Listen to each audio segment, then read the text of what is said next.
Hello students, this is Ankit and today we are going to discuss part 5 of Forest Society and Colonialism, and that is Forest Transformations in Java. तो अभी तक हम लोग India में थे, अब हम कहाँ आ गए? जावा। जावा कहाँ है? इंडोनेशिया में। तो हम देखेंगे कि फॉरेस्ट ट्रांसफॉर्मेशन मीन्स यहाँ हुआ कि फॉरेस्ट लॉ या फॉरेस्ट एक्ट कैसे चेंज हुए। इंडिया में फॉरेस्ट एक्ट कैसे चेंज हुआ ये हम लोग पढ़ चुके हैं, उसका इम्पैक्ट क्या हुआ लोकल पीपल पे वो भी हम देख चुके हैं, और इस इम्पैक्ट के कारण लोकल पीपल ने क्या किया, फॉर एग्जाम्पल रिवॉल्ट किया, वो भी हम पढ़ चुके हैं। तो अब सेम थिंग हम लोग कहाँ देखेंगे? जावा में। Indonesia is an Asian country, देखेंगे उसके बारे में। जावा कहाँ है? इंडोनेशिया में, बताया मैंने। Third largest producer of rice. Java जो है वो किस चीज के लिए फेमस है? Java is the third largest producer of rice in world. Highest producer of rice कौन है? चाइना। यहाँ पे वही बुक में भी वैसा ही दिया हुआ है, Java is now famous as a rice producing island in Indonesia. तो ऑब्वियसली आपको पता होना चाहिए कि जावा की रैंकिंग क्या है, तो मैंने बता दिया जावा वर्ल्ड में थर्ड नंबर पे है, फर्स्ट नंबर पे चाइना है। उसके बाद जैसे इंडिया में कॉलोनियल पावर्स कौन थे? इंडिया में कॉलोनियल पावर्स ब्रिटिशर्स थे, पर जावा में कॉलोनियल पावर्स थे डच या नीदरलैंड्स के जो लोग थे।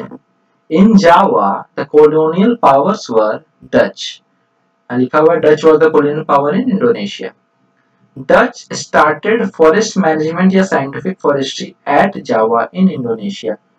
जैसे ब्रिटिशर्स ने डाइट्रिक ब्रांडिस को बुला के इंडिया में फॉरेस्ट साइंटिफिक फॉरेस्ट्री को स्टार्ट किया, उसी तरह डच ने भी इंडोनेशिया में साइंटिफिक फॉरेस्ट्री को स्टार्ट किया, और टू बी प्रिसाइज जावा में स्टार्ट किया। क्यों स्टार्ट किया? सिंपल सा कारण होगा, ताकि उनके टिम्बर्स के नीड भी पूरे होते रहे और फॉरेस्ट भी खत्म ना हो। लास्ट पॉइंट में वही है, like the Britishers they wanted timber from Java to build ships. Britishers के साथ उन्हें भी जावा से क्या चाहिए था? टिम्बर। किस लिए? शिप्स बनाने के लिए।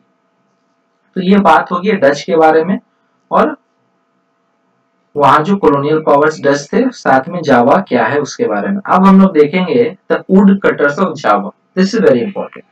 The wood cutters of Java कौन थे? ये लोग थे कलंग्स। कलंग्स कौन थे? दे आर अ कम्युनिटी या ग्रुप। कलंग्स जो है ये कम्युनिटी या ग्रुप है, किसके? Skilled forest cutters. जो स्किल्ड फॉरेस्ट कटर्स का मतलब हो गया जो जंगल काटने में जिसे महारत हासिल हो। तो जो कलंग्स थे वो ग्रुप थे कहाँ के? जावा के। उनकी स्पेशलिटी क्या थी कि वो फॉरेस्ट काटने में उन्हें काफी एक्सपीरियंस था, वो काफी स्किल्ड थे, और वो लोग साथ साथ क्या थे? शिफ्टिंग कल्टीवेटर्स इन जावा। और फॉरेस्ट कटिंग के अलावा वो जावा में शिफ्टिंग कल्टीवेटर्स भी थे। कलंग्स इतने वैल्यूएबल थे, आपको पता होगा कि जिस चीज की वैल्यू होती है उसे हर कोई पाना चाहता है। सपोज घर में अगर आप लोगों के घर में मम्मी सॉरी पापा और उनके भाइयों के बीच बंटवारा हो तो हर किसी को 50-50% मिलेगा।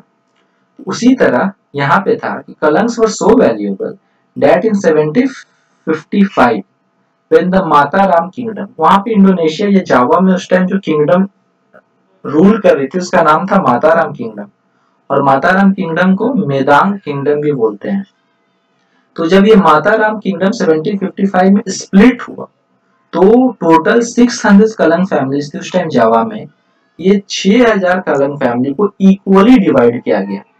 समझो आप यहाँ से कलंग्स के इंपॉर्टेंस को, means Kalangs were so importance that when the kingdom और Mataram kingdom was divided, the Kalangs family were equally divided, means 3000 each, 3000 करके दोनों पार्ट वालों को मिला।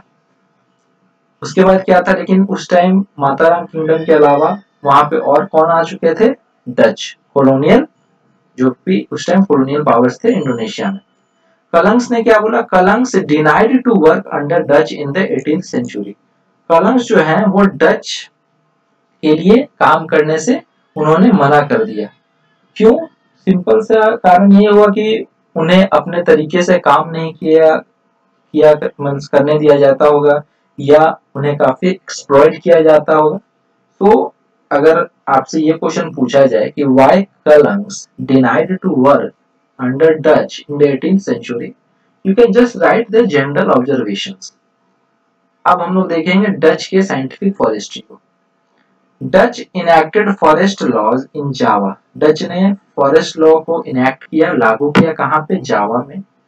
और फॉरेस्ट लॉ में क्या होता है आपको पता है, फॉरेस्ट को रिजर्व किया जाता है, विलेजर्स फिर वहां से सामान नहीं ले सकते हैं, वही चीज है restricting villagers access to forest. Villagers को जो एक्सेस का मतलब हो गया, जो वो लोग बिना किसी परमिशन या बिना किसी के अनुमति के जो आ जा सकते थे, वो सारा कुछ मना हो गया। विलेजर्स और पनिश, और उनको पनिश भी किया जाता था अगर वो लोग फॉरेस्ट लॉ को वायलेट करते थे। इन 1882 1882 में 2,80,000 sleepers were exported from Java alone. मतलब 1882 में 2,80,000 स्लीपर्स को जावा से बाहर भेजा गया। और बाहर कहाँ भेजा गया होगा? नीदरलैंड्स भेजा गया होगा। जैसे इंडिया से टिम्बर को काट के इंग्लैंड भेजा जाता था, वैसे डच जावा से टिम्बर को काट के नीदरलैंड्स भेजा गया। अब हम लोग देखेंगे ब्लैंकडॉन डाइनस्टेन सिस्टम। प्रोनाउंसिएशन थोड़ा हार्ड है, बट आप लोग कोशिश करेंगे तो हो जाएगा। एक बार फिर से मैं बोल देता हूँ, ब्लैंकडॉन डाइनस्टेन सिस्टम। ये क्या था? तो पहले हिंदी में समझते हैं। ये था कि पहले डच ने एक रेंट लगाया कि जिसे भी फॉरेस्ट में कल्टीवेट करना है आपको पैसा देना पड़ेगा। और बाद में क्या किया कि कुछ लोगों के लिए ये रेंट को फ्री कर दिया। बट इस फ्री के बदले में उन लोगों को, डच वालों के लिए क्या करना पड़ेगा? फ्री में पेड़ काटना होगा, फ्री में फॉरेस्ट की देखभाल करनी होगी। यही सिस्टम जो था, इसी को बोलते हैं ब्लैंकडॉन डाइनस्टेन सिस्टम।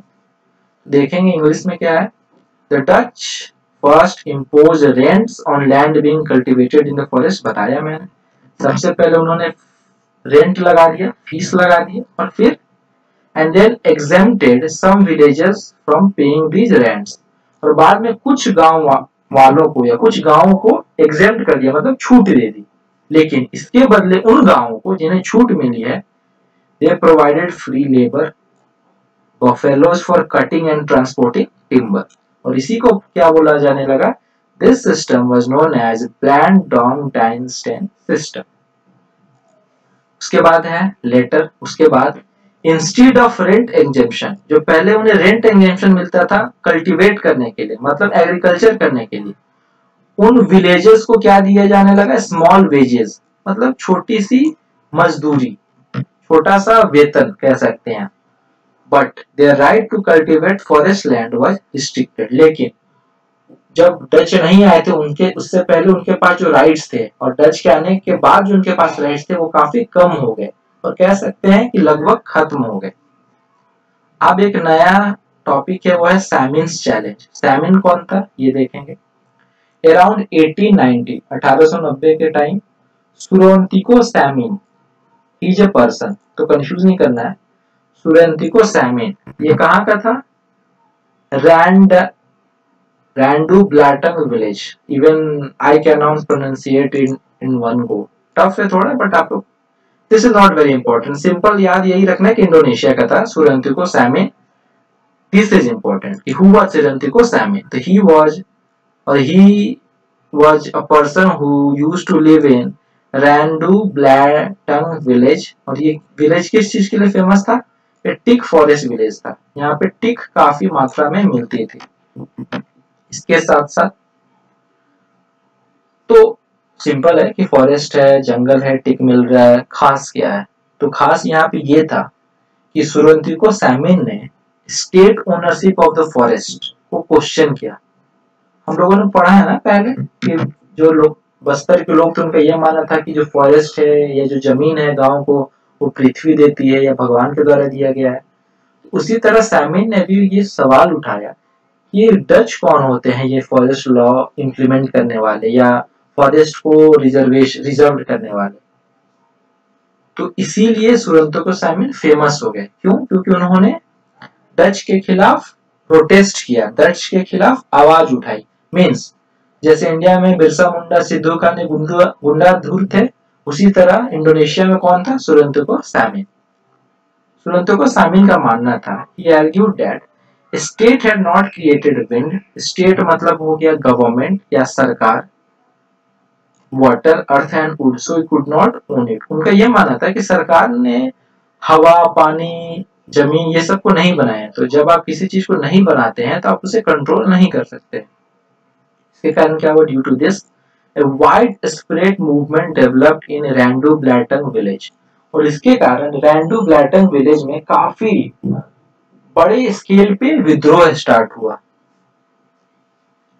हुआ था 1890 में, और बाय 1907 मतलब 17 साल के बाद 3000 फैमिली वर फॉलोइंग हिज आइडियाज। 3000 फैमिली, और हर फैमिली में अगर 4 लोग भी हों तो 12,000 लोग सुरंतो साइमन के आइडिया को फॉलो कर रहे थे। और उसका आइडिया क्या था कि no one can own forest because the government has not created it, और वी कैन आल्सो से कि सरकार फॉरेस्ट के मालिक नहीं हो सकती क्योंकि सरकार ने फॉरेस्ट को नहीं बनाया है। And refuse to perform labour for Dutch, और ये सारे 3000 फैमिलियों या 12,000 लोगों ने, अगर 4 लोग एक फैमिली में हो, जिन्होंने डच के लिए काम करने से मना कर दिया।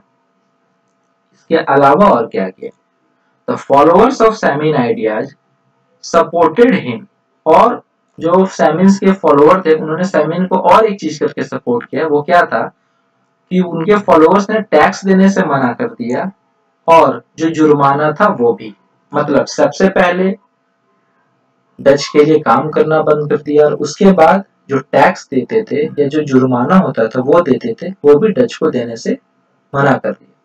So this was about forest transformation in Java. जो जावा में फॉरेस्ट ट्रांसफॉर्मेशन हुआ इसमें बस इतना ही था। इसके बेसिस पे कुछ क्वेश्चंस हैं। Explain Samin's challenge, I think you can answer. Define blandongdiensten system, आप लोग कीजिएगा। Who were Kalangs, obviously you can do. And the last question is Dutch enacted forest laws in Java restricting villagers access to forests. Dutch ने जावा में forest law को implement किया, लागू किया, और इसके कारण क्या हुआ, विलेजेस ऑफ फॉरेस्ट में बिना अनुमति के नहीं जा सकते थे। इसको एक्सप्लेन करना है या इलुसिडेट करना है। Okay, so that's it for today. और बुक में थोड़ा देख लेंगे, बुक में भी बस वही है जो मैंने नोट्स में दिया है, but you can do your reading. अगर कुछ समझ ना आए तो पूछिए। ये देखिए, ट्रेन से टीकों को ट्रांसपोर्ट किया जा रहा है, और ट्रेन चलाने के लिए जो रेलवे ट्रैक्स चाहिए वहां पे भी स्लीपर्स यूज होते थे। वो भी किससे बनते थे, ऑब्वियसली फॉरेस्ट से ही वो भी आता था। और ये एक मैप है। Most of Indonesia's forest are located in islands like Sumatra, Kalimantan and West Indian. ये सारे जो हैं ये क्या हैं, ये आइलैंड से, कहाँ पे, इंडोनेशिया में। However, Java is where the Dutch began their scientific forestry. तो अगर एग्जाम में ये सवाल आए कि Dutch started scientific forestry in Indonesia at which place? So the answer will be Java. तो ये एक मैप है, आप देख सकते हैं। So you can ask me if anything you don't understand. Thank you.